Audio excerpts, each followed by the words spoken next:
Good morning everyone. Good morning. So ayun, for today maghahanap tayo ng actually nakahanap na tayo. Hindi man sa atin pero kumabilang bakod kasi siya. Kaya kukuha tayo ng libreng ulam. Kasi mas masarap kumain ng libre, alam niyo yun. So, punta tayo dito sa likod. Actually, tanim ito ni Uncle Pupong. Kaso nag-over the bakod na. Kaya, sa atin na. Charing, ayan. Ito yung, spinach, tawag sa bilunak, diba? Bilunak kasi sa Ilocano. Yun yung tawag. Then, spinach siya, yeah, family of spinach siya. So, kuha tayo ng talbos ng kamote at saka ng spinach. Ito siya. Yes po. Actually, madami pa doon. Yan, mga kukulit tayo. Yan, ito yung spinach. Kukuha lang tayo lang.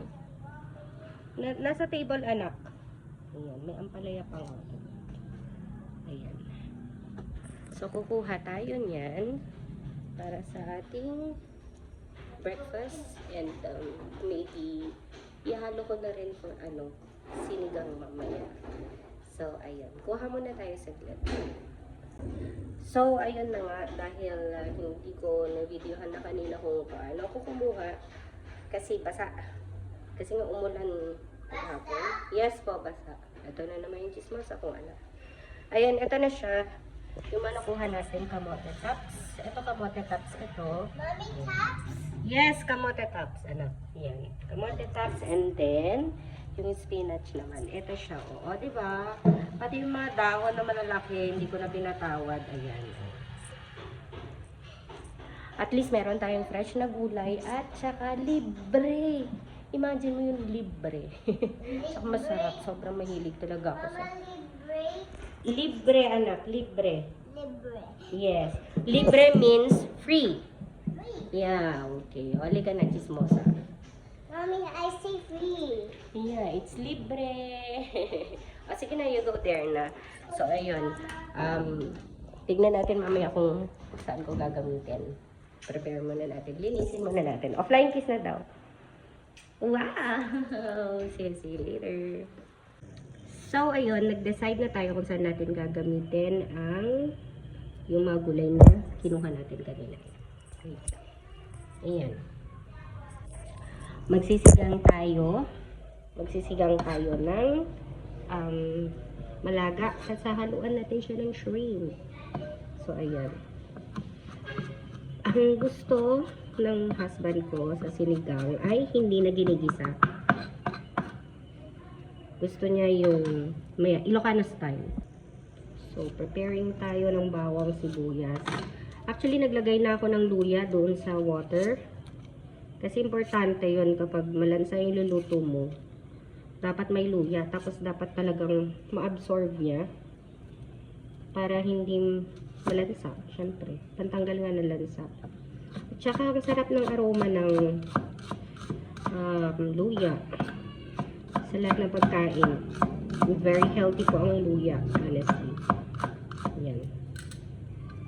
And then, kamatis. Siyempre, hindi mawawala ang kamatis sa sinigang. Galin natin nasa top. Buti na lang nakabili ako nung isang araw ng ang tawag nito, malaga. Doon sa Dupaya. Sinapadaan kasi kami doon. Hapon. So, siyempre, fresh pag hapon. Tatlong kamatis. Ayan. Then, isasabay natin siya. Sasabay-sabay natin siya ilagay doon sa kumukulong tubig. Ganyan ang sinigang ng Ilocano. Actually, hindi pa siya kumukulo. Nandun na yung luya. Pero pakulo na siya. So, ilagay na natin ang sibuyas. And then, sunod natin yung bawang. Sabi ko nga, sabay-sabay na nga. Ayan. Pati kamatis. Ayan. Kamatis. Ayan. Ayan siya. Papakuluan lang siya ng matagal dyan. Talagang kulong-kulo. Ayan siya. Kasi na next natin yung mga pinili ko na shrimp at saka ito. Malaga. Malagang bugay. Tapos, ayan. Tinanggal ko yung ulo and then pinil ko siya. Pero in-stay ko pa rin yung balat niya kasi malasa yan sa sabaw. So, ito yung ulo niya. Yan. Isasabay na pala natin ito. Kasi ito yung magpapasarap dun sa sabaw niya. Ayan. Shanan! Ayan. So, pakuluan natin yan ng matagal hanggang sa madurog-durog na yung kamatis. Yan ang importante. Yung kamatis, dapat durog-durog na siya kasi pag hindi yan durog, di yan masarap.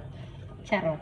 Masarap pa rin naman. Pero sa akin kasi mas masarap yung sabaw ng sinigang kapag sobrang luto yung kamatis. So, ayun lang. Antayin natin. Tapos, lalagyan na natin to after. Siguro ano lang. 5 to 10 minutes siguro yung luto nung fish. Tapos, mga 5 minutes lang yung shrimp. And then, lalagyan na natin yung mga gulay na ninakaw natin. Ninakaw talaga. Hindi, pinaalam ko kanina. Nakita ko sa uncle ko kung kanina. Sabi ko, uncle, kumuha ako ng mga gulay mo. Sabi ko, so, ayun. Hindi yun pag nanakaw, pinaalam na pala. So, we're back. And since sinigang yung niluluto natin, syempre, kailangan natin ng sinigang mix. So, nilagay ko na yung ulo, di ba? Ayun, oh, super usok na siya. Yan, lagyan na natin yung, may lasa na yan, syempre, kasi nandun na yung ulo ng shrimp. Lagyan natin yung sinigang mix.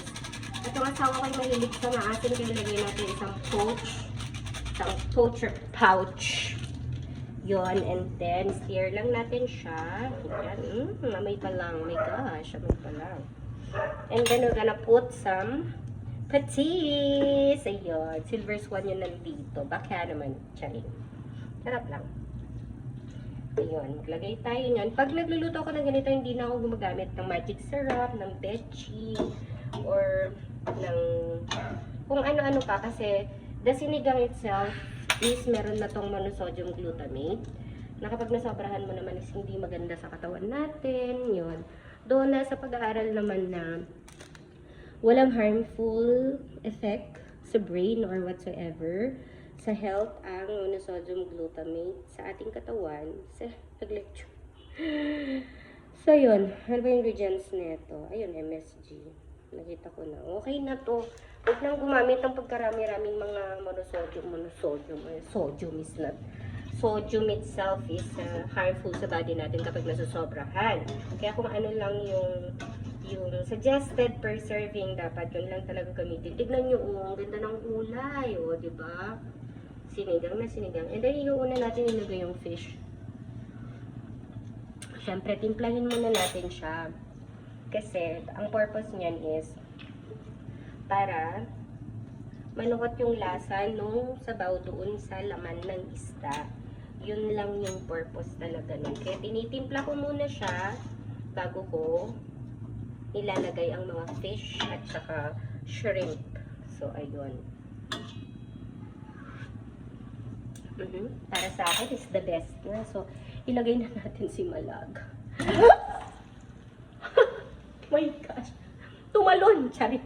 Dahil nabitawan ko madulas. Ayan. 6 na malaga dito. Patayin na to ha. Nadulas lang talaga sa kamay ko. Buti na lang, pagkadulas niya, na-shoot din lang din siya. Dami-dami kasing storya. Kaya yan tuloy. Ayan. Ayan na siya. Konti lang yung sabaw para maging malasa talaga yung soup niya. Para super, alam mo yun, yung yummy-licious ng fish doon sa sabaw pag hinigop natin. Ayan, medyo linisan natin ang mess natin. So, ayan lang, 10 minutes antayin and then in-next ko na yung katawan ng shrimp.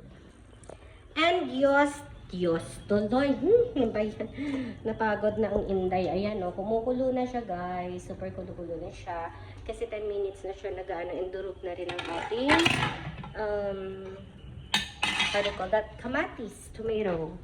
So, ayan, o. Tignan niyo ang sarap ng kulay. So, lalagay na natin ang shrimp, yung body. Ayan. Ayan na natin siya. The reason kung bakit hindi ko rin gaano yan nilagyan ng sabaw. Kasi, di ba, ang shrimp, nagsasabaw yan. Ang arte. And then, next, lagyan na natin ang mga vegetable. Ito galing dito sa likod. Ayan. And then, itong okra naman, galing sa Baryungan. Sa Lasam. Ay, Santo Niño yata ang Abariungan. I'm not so sure. Pero yun, Lasam or Santo Niño or whatever. Pareho pa rin yun. Na downstream. So, ayun. Lagyan natin ng kamote tops. Oh, punong-puno ng loaded siya ng gulay. Ganyan kasi ako. Super magulay ako. As in, I love vegetables. Sa sinigang man yan, o sa kahit ano. Naku, kahit gulay lang kainin ko, plus the sabaw is goods na ako doon. Ganon ako kalupet. Kaya tignan mo, lusog-lusog ko.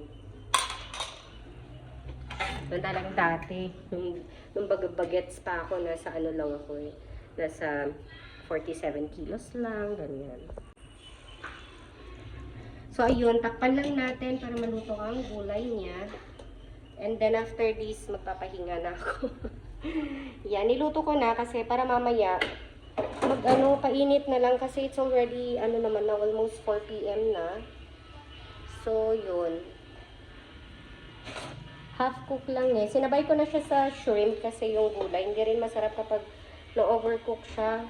So, sinabay ko na sa shrimp yung mga gulay ko. Ha? What's that?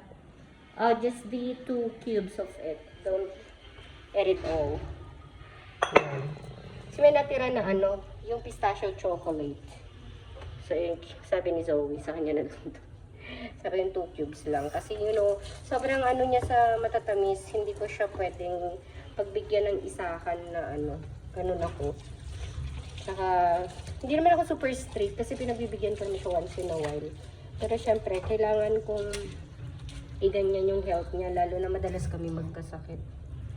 Kaya, okay, wait natin na maluto ang gulay and then after that, mag-rest na ang person niya. So, ayun, luto na ang ating sinigang. Sinigang sa gulay na may konting malaga at saka shrimp. Ito na siya, luto na siya. So, i-off na natin kasi pangit pag na-overcook natin yung shrimp. Hindi na siya masarap.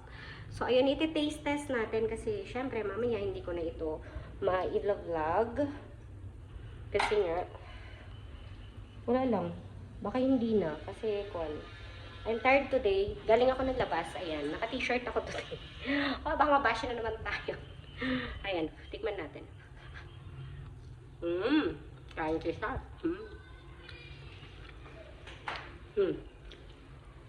Ibig sabihin, sakto lang. Sakto lang yung pagkaluto.